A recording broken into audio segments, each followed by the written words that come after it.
How do substances like carbon dioxide and water move in and out of the cell? Discuss. यानी कि carbon dioxide और water cell के अंदर और बाहर कैसे मूव करते हैं, ये हमें डिस्कस करना है। तो देखिए answer, carbon dioxide and water move in and out of the cell by the process of diffusion. So carbon dioxide और वाटर जो है हमारे सेल्स के अंदर बाहर कैसे मूव करते हैं, डिफ्यूजन की प्रोसेस से। अब देखिए डिफ्यूजन क्या होता है।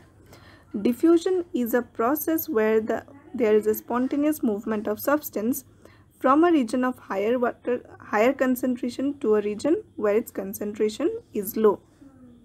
यानी कि डिफ्यूजन एक ऐसा प्रोसेस है जिस प्रोसेस में सब्सटेंस का मूवमेंट होता है from a region of high concentration to a region of low concentration.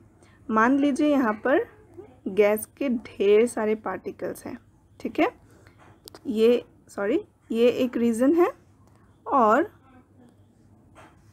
ये हमारा दूसरा रीजन है जहाँ पर बस इतने ही गैस पार्टिकल्स हैं। तो अब आप कंपेयर कीजिए, यहाँ पर गैस पार्टिकल्स बहुत ज़्यादा हैं और यहाँ पर बहुत कम है, राइट।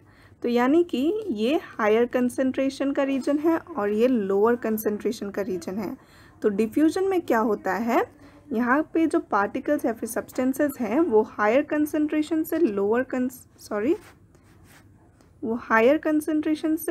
कंसंट्रेशन वाले रीजन में मूव करेंगे, ठीक है। तो इसी प्रोसेस को हम कहते हैं डिफ्यूजन। ओके, तो कार्बन डाइऑक्साइड कैसे मूव करते हैं डिफ्यूजन प्रोसेस से देखिए। As carbon dioxide is a cellular waste, its concentration is higher inside the cells as compared to its concentration outside the cells.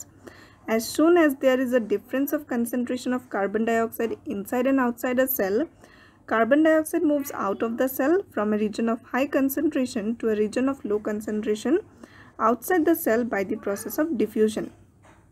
तो हम सब जानते हैं कि हम क्या इनहेल करते हैं, ऑक्सीजन, और एक्सहेल क्या करते हैं, कार्बन डाइऑक्साइड।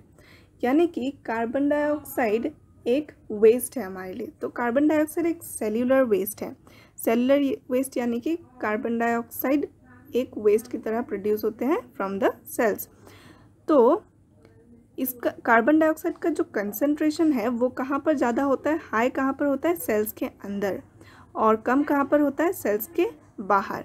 तो यानी कि एक कंसंट्रेशन डिफरेंस क्रिएट हो रहा है सेल्स के बाहर और सेल्स के अंदर।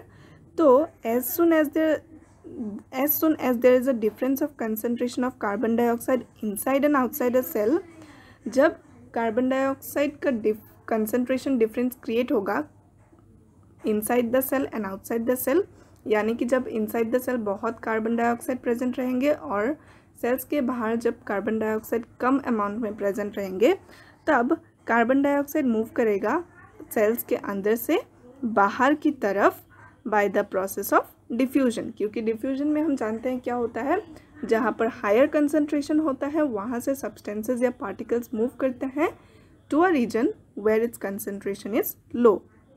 ओके, अब हम देखेंगे वाटर कैसे मूव करता है सेल्स के अंदर बाहर। So water also obeys the law of diffusion. तो वाटर भी डिफ्यूजन का ही लॉ ओबे करता है, यानी कि वो भी डिफ्यूजन की तरह from a region of higher concentration to a region of lower concentration move करता है। तो water moves from a region of higher water concentration through a selectively permeable membrane to a region of lower water concentration till equilibrium is reached. यानी कि water भी diffusion process की तरह ही एक higher water concentration के reason से lower water concentration region में move करेगा। हायर वाटर कंसंट्रेशन यानी कि जहाँ पर वाटर का कंसंट्रेशन ज़्यादा हो और सल्यूट का कंसंट्रेशन कम हो, और लोअर वाटर कंसंट्रेशन यानी कि वहाँ पर पानी का कंसंट्रेशन कम है और सॉल्यूट का कंसंट्रेशन ज़्यादा है। तो वाटर मूव करेगा from the higher concentration to the lower concentration जब तक कि दोनों तरफ कंसंट्रेशन बैलेंस ना हो जाए, जब तक कि इक्विलिब्रियम रिच ना हो जाए, ठीक है। और ये मूवमेंट कैसे होगा, through a selectively permeable membrane. So selectively permeable membrane का मतलब क्या होता है, यानी कि एक ऐसा मेम्ब्रेन जिससे हर तरह के पार्टिकल्स क्रॉस नहीं कर सकते, उससे सिर्फ सिलेक्टेड पार्टिकल्स ही क्रॉस कर सकते हैं, इसलिए इसे सिलेक्टिवली परमेबल कहते हैं, क्योंकि वो हर पार्टिकल्स को एंटर करने की इजाज़त नहीं देता। ठीक है, और this movement of water across the selectively permeable membrane is called osmosis, यानी कि ये लॉ ऑफ डिफ्यूजन ही ओबे करता है, लेकिन इस प्रोसेस को हम क्या कहते हैं, ऑस्मोसिस कहते हैं। The movement of water from a region of higher concentration to a region of lower concentration through a selectively permeable membrane is called osmosis. ठीक है, अब हम देखेंगे नेक्स्ट स्लाइड।